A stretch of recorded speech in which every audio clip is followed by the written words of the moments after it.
Hey English learners, welcome to this A2 English listening practice video. I hope you're doing well and that you're ready to practice your listening. Today, I want to talk about what makes a good English learner. And of course, this is for any language, not just an English learner, but a good French learner, a good Spanish learner. What makes a good language learner? So I want to talk about 4 things that make a good English learner. There are many more things, but I want to highlight 4. And before we continue on, if you can understand me in this video and it's pretty easy for you to understand what I'm saying, but you can't understand native speakers when they speak fast, then my listening training is for you. So make sure you sign up for my membership and you'll get access to my listening practice seminars in which I help you understand native speakers when they speak fast. So at the time of recording this, it's only $2 a month to sign up. It's cheap, affordable. You should do that. The link is down below. Do that so you can improve your listening. So let's talk about some different things that make a good English learner or language learner in general. So number 1, an interest in other cultures. Okay? When you're interested in other cultures, this gives you a reason. This gives you motivation to learn the language that you're learning, even if it's challenging, even if you're having trouble, it's difficult for you, you hit a plateau perhaps.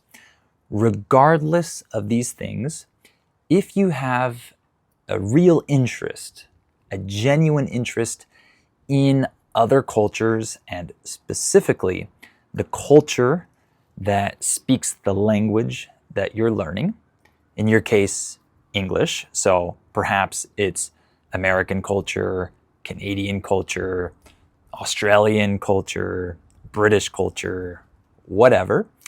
If you have that intense interest in that culture, it gives you a reason. And having a reason to learn a language is super powerful. This makes all the difference, okay? When you have a reason, you actually want to do it. You don't just have to learn the language, but you want to. That's super helpful and motivating, and it makes it easier, I think. It makes you have less resistance when you encounter differences, when you see that the language that you're learning, English for example, has these linguistic differences that you don't quite understand. For a lot of people, that can make it hard for them to continue on with their language learning. But if you're interested in other cultures, the culture that speaks the language that you're learning, you are more likely to accept these differences. These differences aren't necessarily a problem. You're actually kind of interested in the differences, just like you're interested in the different culture. So that helps a lot. It helped me a lot when I was learning Spanish. At that time, I was super interested in Latin America, in Mexico in particular. I was super excited about discovering that culture, getting to know the different aspects of life and culture, and it helped me accept the differences that I was encountering with the Spanish language. So that was something that really helped me. It really aided me in my language learning.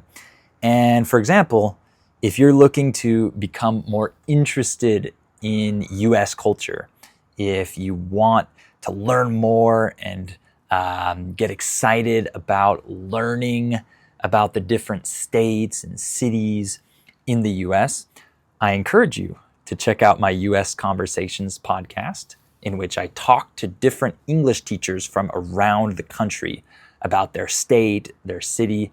It's a lot of fun, so that link is down below. Next, the next thing I wanted to mention was that patience really helps someone be a better language learner, okay? You shouldn't be discouraged about how long it takes. Learning a language takes a long time. Let's be honest, okay? We should be realistic about our expectations. We shouldn't expect to become fluent quickly, because that's just simply not the case, okay? It's important to understand this and to be patient with yourself and to be patient during this process. Don't force things. Don't try to force it to go super, super fast.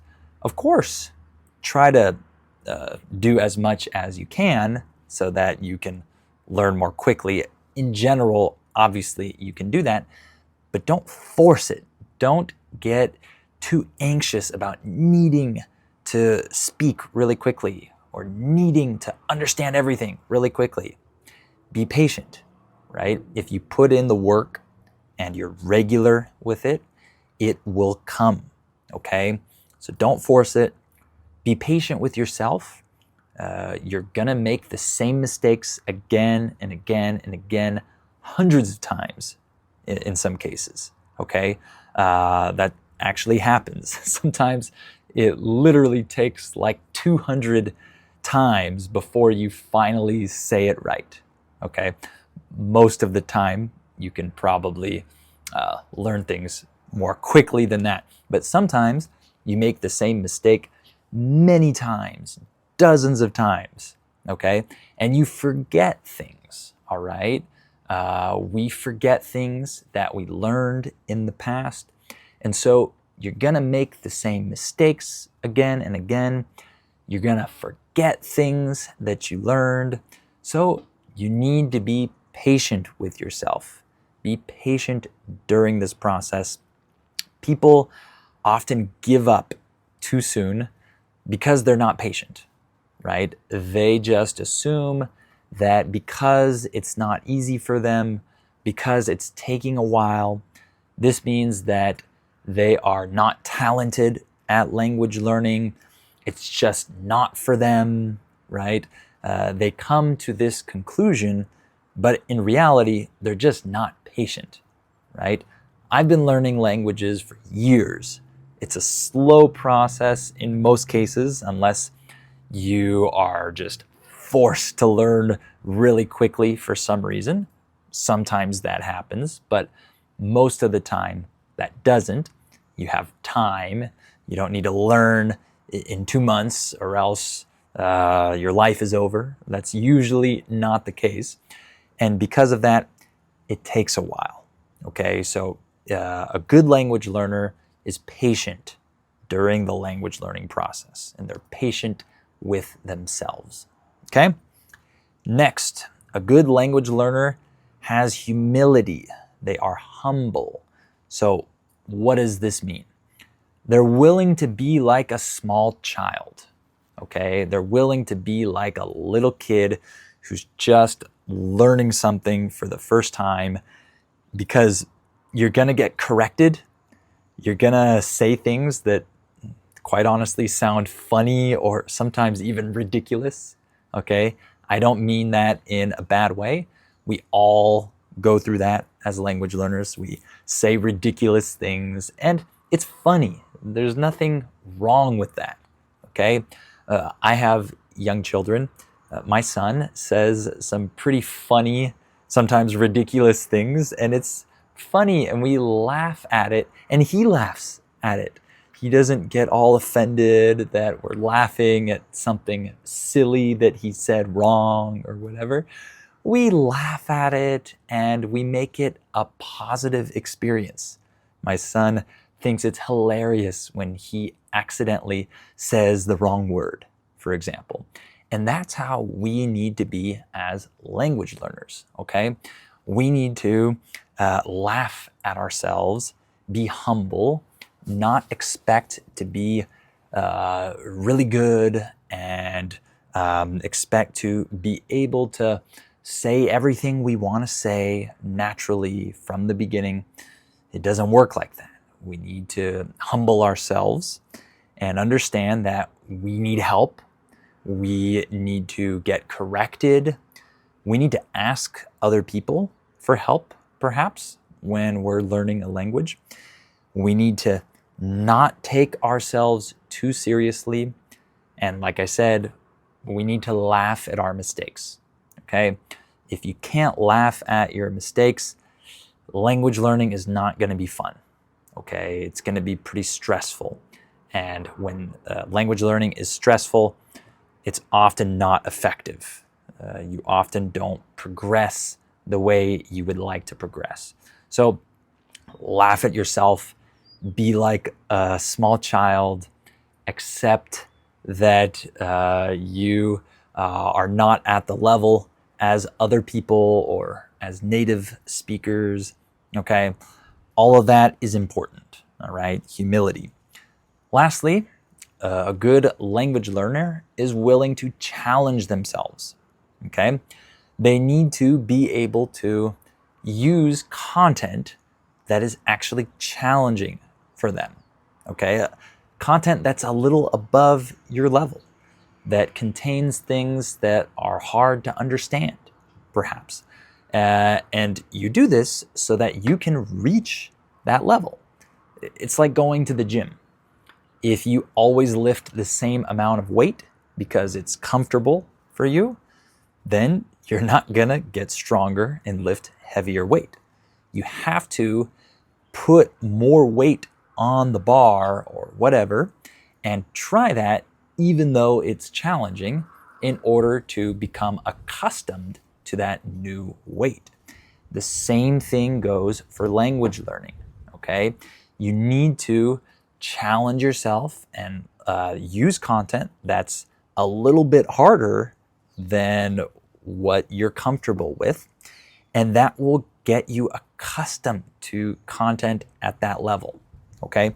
A really practical example of this is that many people just use my normal podcast episodes, or perhaps they use my YouTube videos in which I speak slowly, and they refuse to start listening to more advanced content. They refuse to listen to my advanced episodes, for example, or they just put that off and say, I'll do that later. I'll do that next year, right? And they don't do what they should be doing, which is challenging themselves to actually get accustomed to what fast English sounds like, okay? If that's your case, if you're comfortable with the way I'm talking now, if you're comfortable with my podcast episodes and you just want to stay here, that's gonna cause your improvement to go slowly, okay? It's gonna cause you to not progress as quickly as you would like to. You have to challenge yourself, okay? So, for example, if, like I said, if this content is easy for you, start using more advanced content. Use my advanced episodes or use other content that is more challenging, right? And then, of course, you need to eventually start to listen to more than one person talking, right? That's what I always talk about when I talk about my US Conversations podcast. That gives you the opportunity to listen to two people talking and not just one. It helps you become accustomed to that type of situation where there's more than one person talking. And even just these videos, I title them A1 or A2. Of course, I say things and I use language in these videos that is a little bit more challenging than A1 or A2, but that's the point. The point of an A2 video, an A2 listening practice video, is to help you reach a higher level, right? If you're at an A2 level, you should be listening to content that's higher than that level, a little bit higher, so that you can become accustomed to that higher level content and reach that level. So we're at the end of the video. You know what you need to do, right? You either need to develop more of an interest in the culture of whatever language you're learning, in your case, English. You need to be patient, okay? Be humble and challenge yourself, okay? Use content that's a little challenging for you so you can reach that next level, okay? So if you want that challenging content, check out the links down below for my advanced episodes in my US Conversations podcast. Check those out. Those will be helpful for you. All right. Thank you all for watching this video, and I'll talk to you in the next one.